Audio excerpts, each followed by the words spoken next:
Du Trizac. L'original. Radio.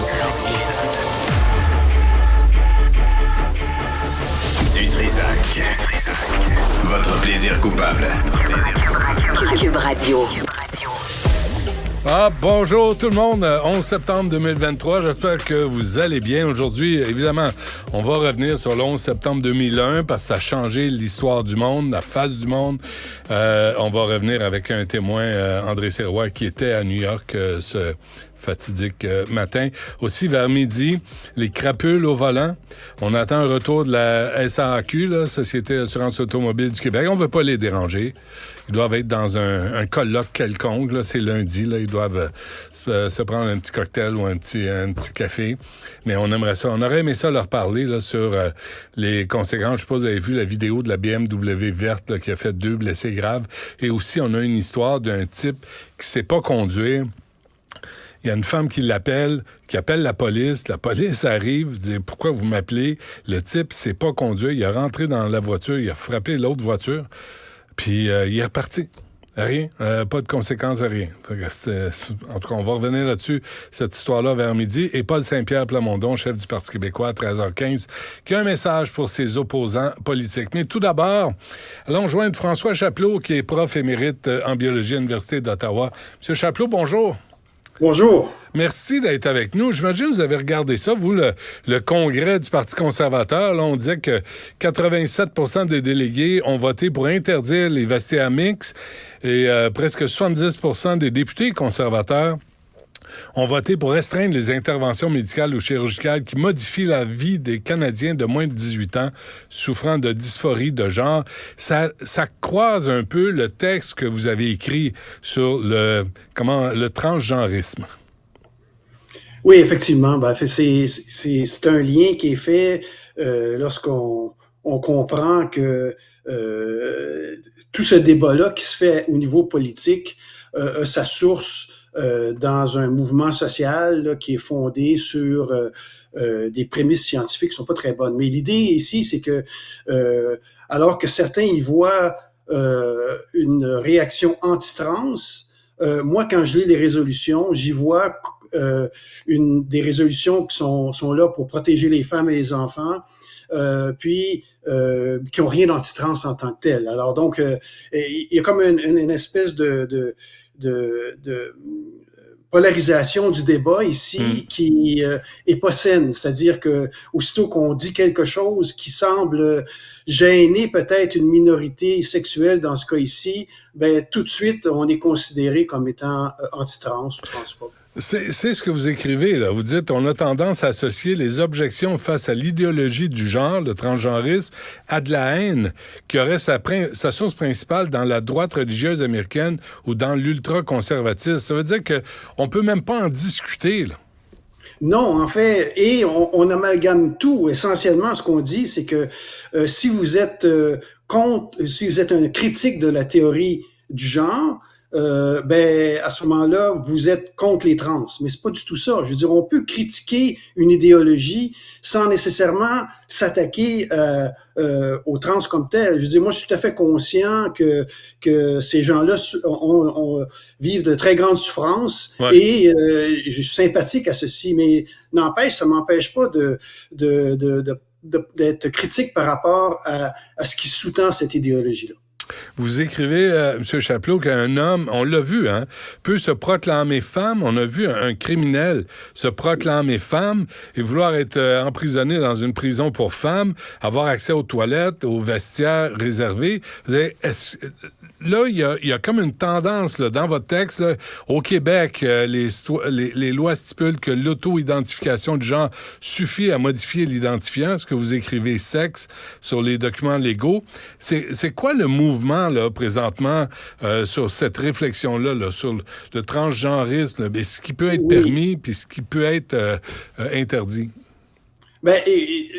Tout ça repose sur le fait qu'il y a dans certains groupes d'activistes un rejet de ce qu'on appelle le sexe biologique, c'est-à-dire que la réalité biologique de l'humain, et on veut remplacer cette réalité biologique-là, qui est pourtant très simple, qui est universelle. Hein. On s'entend que moi, je suis un professeur à l'Université d'Ottawa, j'ai enseigné pendant 30 ans la zoologie des vertébrés, puis j'avais un chapitre sur le sexe, et c'est très clair, qu'est-ce que le sexe, l'importance du sexe dans la reproduction et tout ça.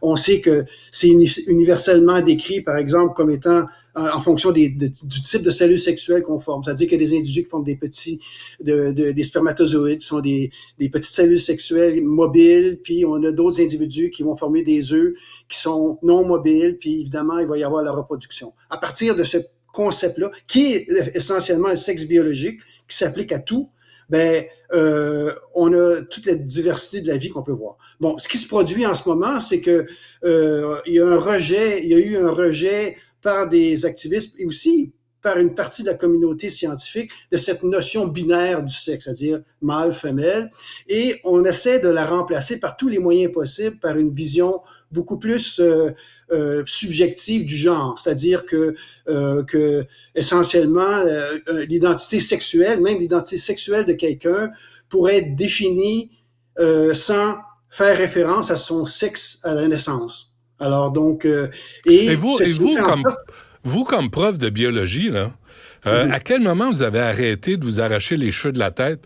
À quel moment vous êtes dit, là, ça dépasse les bornes. Là, vous l'écrivez d'ailleurs, que c'est comment vous écrivez ça? Je l'avais noté, que le sexe, le sexe est une réalité binaire, immuable et inscrite dans chacune des cellules du corps, arguer contre cette réalité biologique et de la pseudo-science. Oui, c'est la pseudo-science, c'est de la fausse science, parce que si on dit que effectivement ce sexe biologique-là n'a pas d'importance dans l'identité des personnes et des enfants, c'est une illusion. On crée un univers qui n'a aucun rapport. On remet en doute le fondement même de notre espèce. Je veux dire, la reproduction, non seulement de notre espèce, mais de la diversité de la vie, qui est fondée pour plus de 2 millions d'espèces quasiment qui ont ce critère-là de sexe biologique. Et c'est faux de dire que le fait d'être un homme ou une femme ou un enfant qui est un mâle ou une femelle à la naissance, qui a une description biologique, qui a le potentiel de produire des cellules sexuelles, soit du sperme, soit des œufs, que ça n'a aucun impact sur sa socialisation, sur son comportement dans la société. C'est faux. Je veux dire, ouais. Et ceci, c'est ce que les activistes du transgenre, de la théorie du genre, vont prétendre que non, il n'y a pas de binarité, de sorte qu'on se retrouve dans des situations, non seulement il n'y a pas de binarité, mais en fait que le sexe, c'est une construction sociale qui va de paramètres liés ou de caractères liés à la masculinité jusqu'à la féminité. On peut se trouver n'importe où à l'intérieur de ce continuum-là. Évidemment, puis le pire, c'est que ça a été publié, ça a été accepté, ça a été débattu, ça a été inséré dans notre code civil, en ce sens que maintenant, on peut changer. Donc, si on dit que le sexe plus d'importance, la mention de sexe sur votre certificat de naissance, on peut changer n'importe quand. Alors, puisqu'on y a subjugué une notion de genre qui, elle, est totalement subjective. Alors, quand on a des conflits comme ce qu'on a et des résolutions qui nous apparaissent comme au Congrès des conservateurs, là, on fait juste remettre de l'avant une conséquence de ces législations-là qui dit que n'importe qui peut être de n'importe quel sexe, puis de sorte que ça remet en cause tous les espaces sécuritaires pour les femmes, parce que le marqueur de sexe reste dans la société un marqueur important. Et le rejeter, ça fonctionne pas. Alors donc, ça va créer des conflits, et d'où les conflits qu'on voit présentement, les débats qu'on a présentement. Et M. Chapleau, vous interpellez aussi les médecins dans votre texte. Là. Vous posez la question sur si c'est éthique pour un médecin d'accepter l'autodiagnostic d'un patient pour justifier la mutilation d'un corps autrement sain. Et là, on parle même pas des enfants, là. Oui, mais on peut présumer que un adulte a le pouvoir d'agir sur son corps. Mais quand on parle d'un enfant qui arrive devant un médecin, Puis en ce moment, le protocole qui est associé avec la dysphorie de genre, c'est-à-dire ce malaise d'être peut-être pas dans son corps, là, de pas avoir le bon sexe, mais ce malaise-là, il est traité selon le protocole d'affirmation de genre. Et la base de ce protocole-là, c'est que les intervenants acceptent la décision de l'enfant parce que c'est une décision qui est supposément dûment réfléchie, qui a été pensée, de sorte que, puis si on nuit à ce parcours-là de l'enfant, ben il y a des risques importants de suicide, etc. Bon, tout ça, cet ensemble de choses-là, ben c'est ce qui se produit, c'est un protocole qu'on a en ce moment, et ce protocole-là était dans plusieurs pays, ça vient des États-Unis en tout cas, mais il y a plusieurs pays scandinaves, même l'Angleterre, ont mis le haut-là à cette affirmation de genre, en disant, ben écoutez, là, on peut pas, si l'idée c'est de partir avec un autodiagnostic d'un enfant, puis on fait pas de traitement, ben à quoi ça sert le monde médical à ce moment-là, puisqu'on les met tout de suite sur un parcours qui peut les entraîner dans des modifications, des modifications que ce soit chimiques ou des chirurgies. Alors, maintenant, il y a une approche qui est de plus en plus importante. Et je sens que ça va venir ici, mais ça risque de prendre un peu de temps parce que à cause du contexte politique ici. Mais essentiellement, là, en Angleterre, ils ont arrêté l'administration de bloqueurs de puberté, puis d'hormones antagonistes ou de l'autre sexe pour les mineurs, pour des raisons valables, à savoir qu'il y a des raisons là de santé, des raisons du manque de définition c'est-à-dire que la dysphorie de genre peut être accompagnée de dépression, peut être accompagnée de problèmes de troubles alimentaires. Et c'est vrai que c'est irréversible? Ben, c'est irréversible. Ça dépend à quel niveau. Si vous êtes à un niveau de chirurgie, c'est sûr que c'est irréversible. Ouais. Si vous êtes au niveau des hormones antagonistes, c'est aussi irréversible parce que la fertilité, il va y avoir des modifications importantes dans le corps et vous venez d'abandonner votre fertilité. Pour les bloqueurs de puberté, c'est encore controversé. Alors, une des raisons pour lesquelles on essaie de mettre de côté cette affirmation de genre, c'est essentiellement à cause du principe de précaution. On ne sait pas vraiment ce qui va se produire plus tard. On devrait peut-être y faire attention.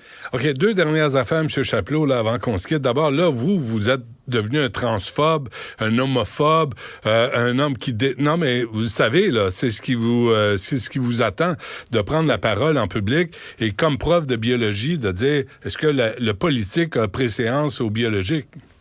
Oui. Ben, écoutez, moi, ce qui me motive beaucoup d'intervenir dans ce dossier-là, c'est l'école.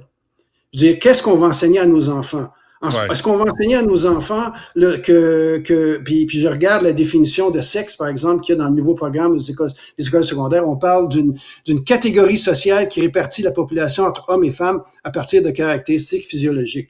Alors, on vient de mettre en place une définition qui est totalement en accord ou presque avec la théorie des genres. Et on parle de sexe qui est une catégorie sociale. Imaginez, là, quand le professeur qui va enseigner ça dans son cours de citoyenneté, culture et citoyenneté québécoise, puis l'élève va aller se trouver dans le cours, va aller suivre un module de sciences naturelles à côté, puis là, on va y parler des orignaux, des libellules, des insectes. Puis là, il va falloir que le prof explique comment ça se fait. Expliquez-moi pourquoi chez les orignaux, il y a le sexe qui est une catégorie sociale. Alors, déjà là, comme professeur, moi, je suis insulté qu'on accepte une définition qui a aucun bon sens. Je veux dire, il faut absolument qu'on arrête qu'on reconnaisse que le sexe biologique est réel, important dans l'identité sexuelle, puis qu'on dise pas aux enfants, en arrivant dans leur cours, vous pouvez choisir d'être un garçon, une fille ou ce que vous voulez, parce que le sexe biologique est pas important. C'est faux. Pourquoi, en conclusion, M. Chapelot, la presse et le Devoir ont refusé, je sais pas si vous l'avez soumis au Journal de Montréal, mais pourquoi les journaux ont refusé de publier votre texte, votre réflexion? Je pense qu'on a un peu peur du débat dans certains médias québécois. Alors, on s'en tient à une ligne qui est politique, qui est axée uniquement sur la protection de minorités sexuelles, dans ce cas ici, de façon aveugle, obsessive, et on évite totalement de remettre ça en question. C'est comme si on avait peur d'en débattre. Et pour moi, ici, le débat est important et il devrait avoir lieu. Et il devrait avoir lieu sur la scène publique. Alors, c'est très difficile de le faire sur le public. Lors des audiences publiques concernant la fameuse décision de mettre de changer, qu'il n'y avait aucun préalable nécessaire à la changement de sexe sur les documents légaux, ben, on avait fait des représentations, mais aucune de ces représentations fait partie des audiences. Alors, on a tellement peur d'offusquer une minorité sexuelle qu'on refuse le débat. Et dans une société qui se veut fière de sa liberté d'expression, ben, c'est pas évident. Non, c'est pas sain. C'est pas sain, absolument, je suis d'accord. J'espère que le débat peut se faire de façon calme aussi et basé sur la science, basé sur des faits aussi, là, pas juste sur du militantisme ou des opinions. Oui, ben, je suis d'accord avec vous. J'ai reçu un livre hier dont le titre est « Le sexe est binaire ». Et c'est un livre qui est dédié à essayer de réfuter la plupart des assertions qui sont liées avec le concept du genre. C'est comme si j'avais reçu un livre qui s'appelait « La Terre est ronde ».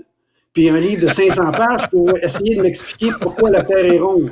Il y a quelque chose d'irréel dans ce débat-là. Ouais. François Chapelot, prof en biologie à l'Université d'Ottawa, un gros merci pour cette entrevue. Bonne chance. Merci.